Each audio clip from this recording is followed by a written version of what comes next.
Social Value Awards as part of the summit, and obviously that's a Cabinet Office initiative and supported by KPMG here. So really delighted that the Minister, Rob Wilson, can join us. So without further ado, I'll hand over to Rob to say a few words. Thank you.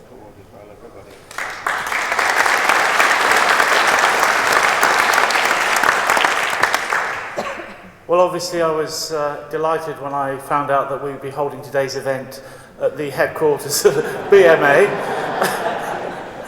A bit of a surprise driving in the gates that there are no rotten eggs being thrown in my direction, but it's great to be here anyway, and it's beautiful surroundings. And I trust we're all at today's summit social value converts.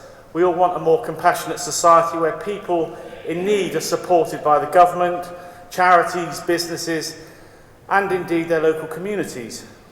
We want our young people in work and gaining skills they need to make their way in the world. And we want local people and local organisations to have more of a say in the future of their own community.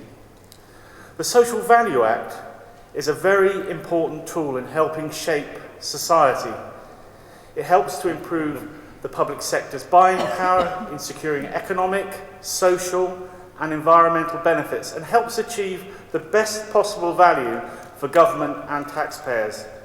Now, key to the Act is that it presents an opportunity to redesign our public services in a way which benefits service users, suppliers, and indeed the public as well. This is not about spending more money, it's about getting maximum impact for every pound that we spend.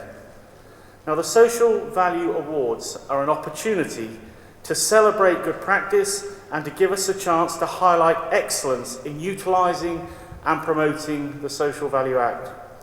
For me, the most important purpose of the awards is to inspire others. I want to see more commissioners motivated by the success of our shortlist and consider social value as a need to have, not a nice to have. And I hope you all take the opportunity to read through all the great information about the shortlisted nominees in the brochure. I'll briefly now take you through each of the categories and give you a bit more information about why they are all so important. Public sector commissioners play a critical role in ensuring we realise the potential of the Act. There's no way of securing economic, social and environmental value if it's not included in the tender documentation. This is why we have a specific category for commissioners who have shown clear leadership in implementing the Act. All of the shortlisted organisations in this category have gone beyond simple compliance with the letter of the Act, but have grasped its real transformational potential. Each nominee has systematically applied the Act across their organisations. Clear commitment and leadership from senior management is evident, with some organisations extending the principles of the Act to goods, works and contracts below the threshold level. What these commissioners demonstrate is that the Act, when grasped, can and must be more than a tick box exercise. Often the aims of the Act fully align with the core principles of the public body concerned. As legislation goes, the Act is still very much in its infancy. 3 years is actually a very short period of time. We need individual champions to lead the way, to push through social value in their organisations and with partner organisations as well. The 3 people shortlisted for the Leadership Award for an individual have all shown this passion and drive. Laura, for example, working in a small charity, used the Act to start a new conversation about a service with the local authority. This not only prompted a change of direction on the specific service, but also challenged the local authority to think more widely about how it can secure social value. Elsewhere, Dave and Anne have shown how you can champion social value, not only in your own organisations, but across the entire geographical area. Commissioners and individuals cannot achieve this, though, on their own. They require support from organisations that are dedicated to promoting and mainstreaming social value. I've been told that this is one of the most difficult categories to judge, as each organisation brought something different to the table, and they worked across a range of different industries. In this category, the two characteristics across all of the nominees were dedication and a clear commitment of the organisation in their understanding and implementation of social value. These nominees range from large companies to SMEs, social enterprises and charities. It illustrates the fact that no matter the service, social value has the potential to improve it. As social value converts in the hall today, I feel confident in assuming everyone already sees the Social Value Act's capacity to deliver greater value for money. However, I also recognise that in getting others to realise the benefit and adopt a new way of thinking, evidence is king. That's why this category is essential to the promotion of social value. It makes the real life difference to public services tangible for commissioners. If I can give an example without prejudicing the results, of course, one nominee included social value when finding a new IT service provider. As a result, it now has an IT service that reduces its carbon footprint, provides laptops for a digital inclusion programme, and delivers employment opportunities to local people, all while saving money. These are exactly the kind of examples that I love to hear of, and I want to hear more of them as time goes by. These awards are really important because they recognise the brilliant work that has been carried out by advocates of social value. But I want to assure you of our continued commitment to the effective implementation of the Social Value Act by putting these awards today into the context of our wider programme of work. Through a cross-Whitehall paper, we are supporting central government departments to show how they have applied the Act and outline what further steps that they are going to be taking. Through the commissioning of 8 projects across England, we are working to tackle the common problem of measuring social value.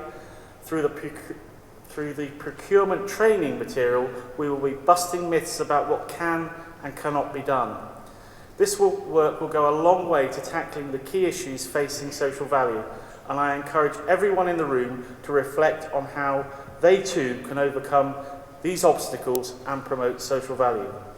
So, with that in mind, let's get on with the important stuff and announcing some of the winners. So, I'll now hand over to Nick Temple from SE UK. Over to you, Nick. Thanks very much, Minister.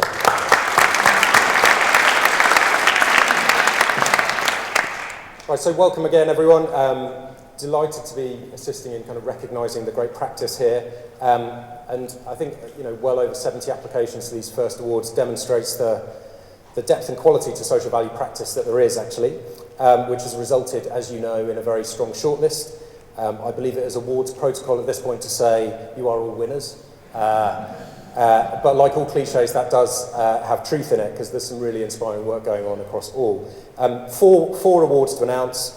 I'll run through the nominees in each category and then hand over. We're going public sector, social sector, private sector in our partnership. So it'll be first the Minister, then my boss Peter Holbrook and Tim Hayward from Interserve presenting the awards. They were both part of the judging panel as well. And we should note a quick thanks to all the judges, including Chris White MP, who helped found the Act, Ted Salmon from FSB North East, Tina Holland from the LGA, and David Mayer, who's driving the social value agenda in healthcare. So, without further ado, cracking on with the first award, which is Social Value Leadership for an Organisation. The nominees are AGMA for their collective social value policy and framework linking directly to the strategy across Greater Manchester, Halton Borough Council for incorporating social value across its activities and embedding it in contract management, Durham County Council for going beyond the requirements of the Act, applying social value on smaller contracts and applying it to goods and works as well as services, and Liverpool City Council for its whole organisation approach and its emphasis on maximising social value from the supply chain. So I have an envelope. Minister, if you do the honours. Right, okay, so today's first winner is Durham County Council.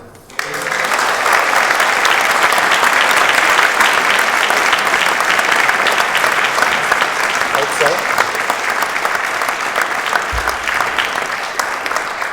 I think we have Jamie Thomas corporate procurement at Durham County Council, it says, hopefully.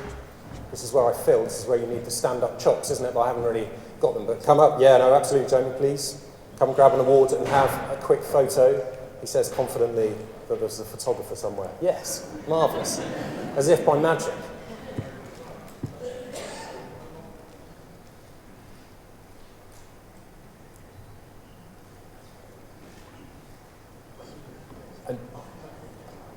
Yeah, if you would.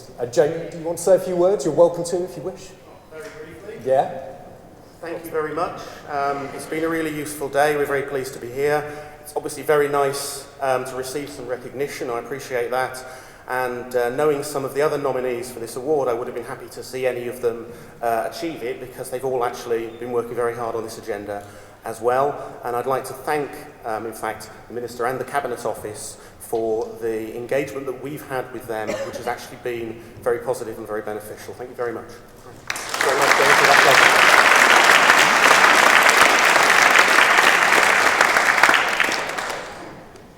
So next up is promoting and mainstreaming the Social Value Act. And the nominees, as you can see, are HACT for their excellent work developing methodologies to evaluate well-being and really driving and leading the agenda in housing. Kier Group for their work developing social value tools not only for themselves but for the wider construction industry. Landmark Support Services for its triple bottom line approach to social value, putting that at the heart of its business locally and nationally. The Social Value Portal for its innovative work with local authorities, public sector bodies and broader advocacy of this agenda. And Waits Group for leading important social value research and a follow-on practical social value toolkit. So Peter, if you would join me, that would be wonderful. That was seamless. You can tell we work together on a regular basis. And if you could announce the winner. I was kind of expecting to see social information count on shortlist, to be honest. The winner of the Promoting and Mainstreaming the Social Value Act Award is Landmark.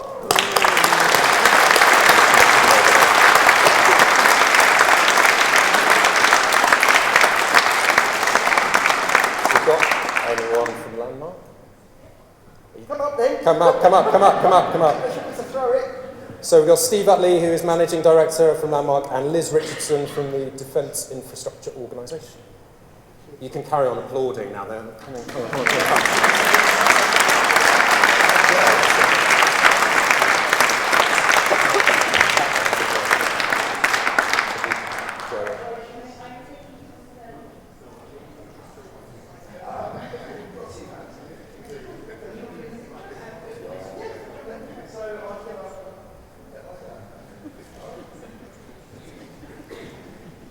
Steve, do you want to say a few words?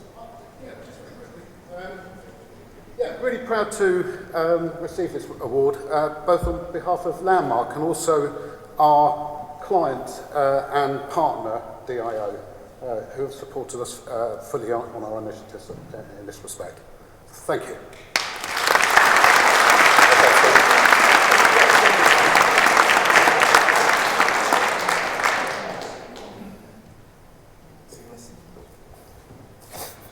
Thank you. So, and Tim, you can prepare yourself. That's what I should have said last time to prepare Peter. So the third award is the Social Value Leadership Award for an individual, and the Minister gave you a bit of a rundown of some of these. So just very quickly, Laura Pecci from the charity HAGA, working with commissioners in Haringey to incorporate social value into their thinking and create a real exemplar of good practice.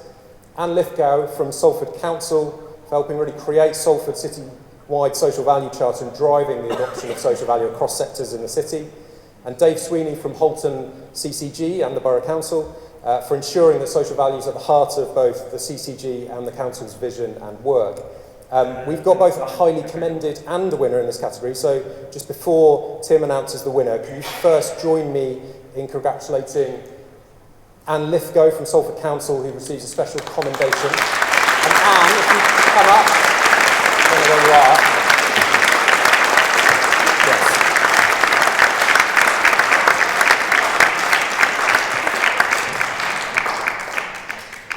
So the judges found this particularly tough and really wanted to recognise Anne's work in Salford, so there's a special commendation there.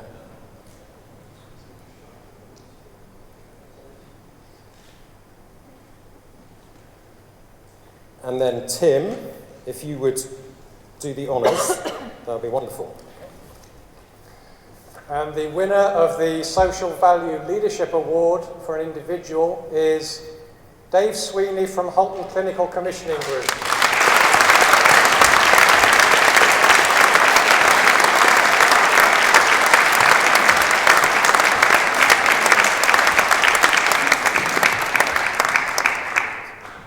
There's a Northwest hug going on.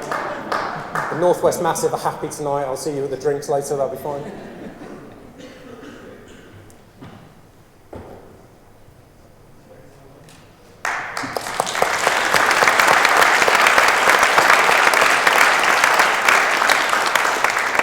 I know you, Dave, so a few words. That's never going to happen. I'm extremely flattered by this. I think I'm not sure I deserve it too much. In terms of leadership, if it means shouting your gob off wherever you go, then I'll take that because I'm quite good at that. This wouldn't be possible without Lisa Driscoll and Rain Roberts-Smith and valiantly led by Lorraine Cox in terms of the local authority. It is an integrated award, this, and I'm proud of it. I said in the talk earlier that it feels kind of funky in the north now, and yeah, we've got some hard times, but it does feel kind of funky, and social values right at the heart of that. And I met some really funky people here today, so for all the funky people, thank you very much indeed. Thank you.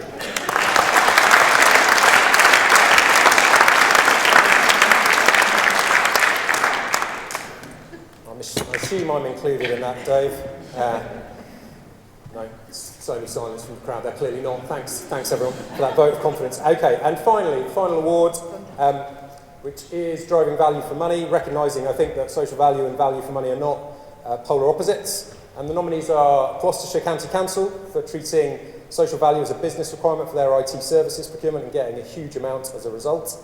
DPC for their innovative work developing social value frameworks and a platform supporting better management of social value in contracts. And Fusion 21 for their work driving social value through procurement, creating significant savings for clients alongside significant social value across the country. And Tim, if I could ask you again to do the honours. Thank you, Nick.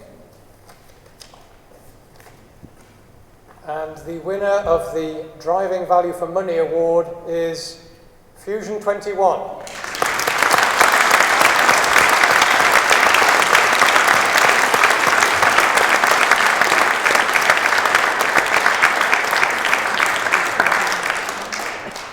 I think we have James Flannery and Chris Murray from Fusion 21, hopefully.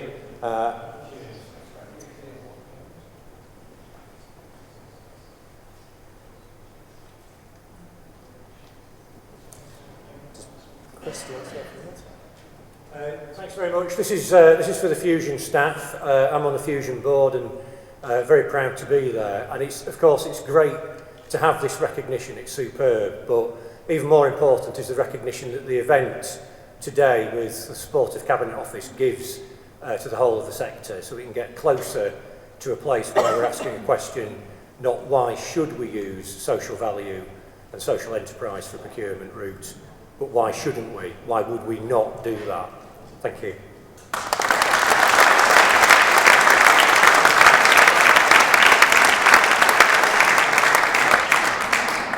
So, thank you very much, everyone. And award winners, just a note, if you could return to the stage at the end for a quick photo, that would be great.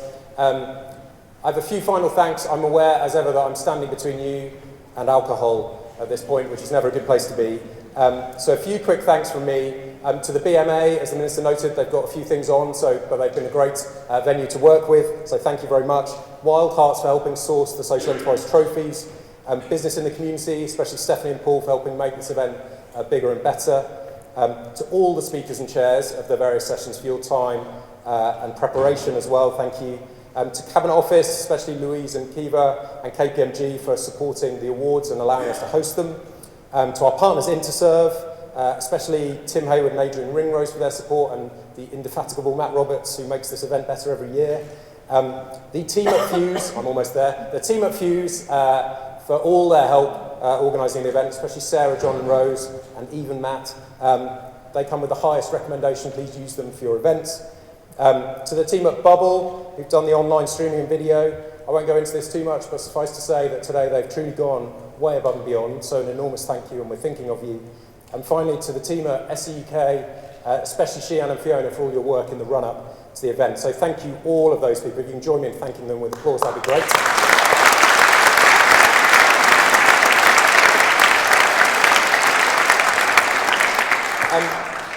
The app, which we've trialled and tested, feedback welcome at the drinks afterwards, stays live for a couple of weeks, and we'll be uploading presentations and links to videos and such like up to that, so you can carry on seeing those both there and on the event website.